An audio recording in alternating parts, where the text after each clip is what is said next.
خدا کے مقدس کلام میں سے ایوب کی کتاب اس کا 34واں باب جو کہ 37 آیات پر مشتمل ہے۔ اس کے علاوہ ایلیہول نے یہ بھی کہا، اے تم عقل مند لوگو میری باتیں سنو، اور اے تم جو اہل معرفت ہو میری طرف کان لگاؤ، کیونکہ کان باتوں کو پرکھتا ہے جیسے زبان کھانے کو چکھتی ہے۔ جو کچھ ٹھیک ہے ہم اسے اپنے لیے چن لیں، جو بھلا ہے ہم آپس میں جان لیں، کیونکہ ایوب نے کہا میں صادق ہوں اور خدا نے میری حق تلفی کی ہے۔ اگرچہ میں حق پر ہوں تو بھی جھوٹا ٹھہرتا ہوں، گو میں بے تقصیر ہوں، میرا زخم لا علاج ہے۔ ایوب سا بہادر کون ہے جو تمسخر کو پانی کی طرح پی جاتا ہے، جو بد کرداروں کی رفاقت میں چلتا اور شریر لوگوں کے ساتھ پھرتا ہے، کیونکہ اس نے کہا ہے کہ آدمی کو کچھ فائدہ نہیں کہ وہ خدا میں مسرور رہے۔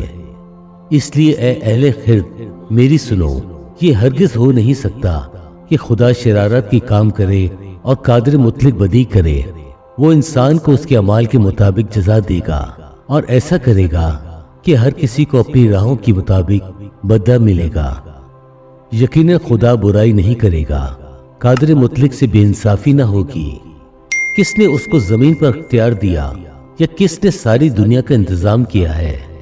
اگر وہ انسان سے اپنا دل لگائے، اگر وہ اپنی روح اور اپنے دم کو واپس لے لے، تو تمام بشر اکٹھے فنا ہو جائیں گے اور انسان پھر مٹی میں مل جائے گا۔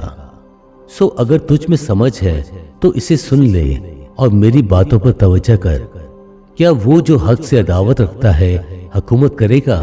اور کیا تو اسے جو عادل و قادر ہے ملزم ٹھہرائے گا؟ وہ تو بادشاہ سے کہتا ہے تو رذیل ہے، اور شریفوں سے کہ تم شریر ہو۔ وہ عمرہ کی طرف داری نہیں کرتا اور امیر کو غریب سے زیادہ نہیں مانتا، کیونکہ وہ سب اسی کے ہاتھ کی کاریگری ہے۔ وہ دم بھر میں آدھی رات کو مر جاتے ہیں، لوگ ہلائے جاتے اور گزر جاتے ہیں، اور زبردست لوگ بغیر ہاتھ لگائے اٹھا لیے جاتے ہیں، کیونکہ اس کی آنکھیں آدمی کی راہوں پر لگی ہیں اور وہ اس کی سب روشوں کو دیکھتا ہے۔ نہ کوئی ایسی تاریکی نہ موت کا سایہ ہے جہاں بد کردار چھپ سکے، کیونکہ اسے ضروری نہیں کہ آدمی کا زیادہ خیال کرے تاکہ وہ خدا کے حضور عدالت میں جائے۔ وہ بلا تفتیش زبردستوں کو ٹکڑے ٹکڑے کرتا اور ان کی جگہ اوروں کو برپا کرتا ہے۔ اس لیے وہ ان کے کاموں کا خیال رکھتا ہے اور وہ انہیں رات کو الٹ دیتا ہے ایسے کہ وہ ہلاک ہو جاتے ہیں۔